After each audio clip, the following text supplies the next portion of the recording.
और पहले जब उनकी सरकार थी उन्होंने कहा था कि देश की संपत्ति पर पहला अधिकार मुसलमानों का है। मौजूदा सरकार तो पूरी तरह से संविधान की हत्या करने पे ही तुली हुई है।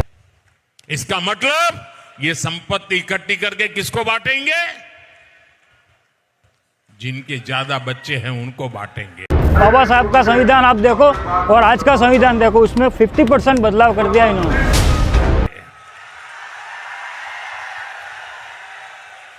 घुसपैठियों को बांटेंगे।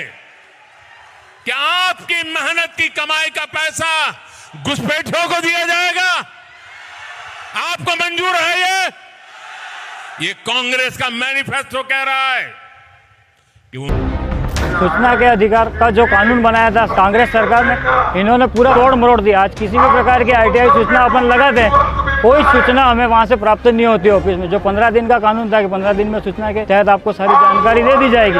जो भी कार्य होता हो, चाहे कृषि का कार्य हो, सड़कें बने, जो भी घटिया सामग्री, उसके बारे में हम आरटीआई लगाते थे। वो आज उसका कोई कानून ही नहीं है, पूरी तरह से खत्म हो चुका है। माताओं बहनों का सोने का हिसाब करेंगे, उसकी जड़ती करेंगे, जानकारी लेंगे और फिर उस संपत्ति को बांट देंगे और उनको बांटेंगे जिनको मनमोहन सिंह जी की सरकार ने कहा था कि संपत्ति पर पहला अधिकार मुसलमानों का है।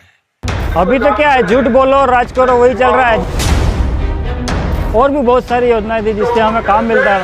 आज ये 10 साल हुए, उसके बाद जीडीपी देख लो कहां से कहां गिर गई है। इन 10 सालों में आप सड़क गिना के बताओ, शिक्षा के क्षेत्र में कोई काम यहाँ पे नहीं हुआ इन 10 सालों में।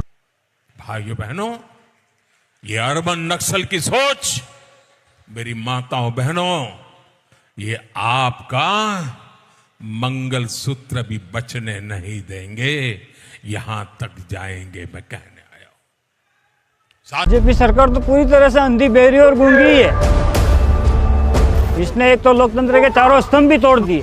जैसे इनका कॉलेजियम सिस्टम से होता था, जो जजों की नियुक्ति कॉलेजियम सिस्टम, जो सिस्टम भी पूरा बिगाड़ दिया इन्होंने, पूरी तरह से ध्वस्त। आज किसान आंदोलन के लिए बेचारे बैठे, उनको अंदर नहीं घुसने दिया जा रहा, जबकि वो एक संवैधानिक तरीके से अंदर जाके अपनी बात रखना चाहते। कांग्रेस की सरकार में काम होता था, गरीब की सुनती जाती थी, न्याय मिलता था। राहुल गांधी देश का भविष्य है, हमको उनमें भारत का उज्जवल भविष्य दिख रहा है।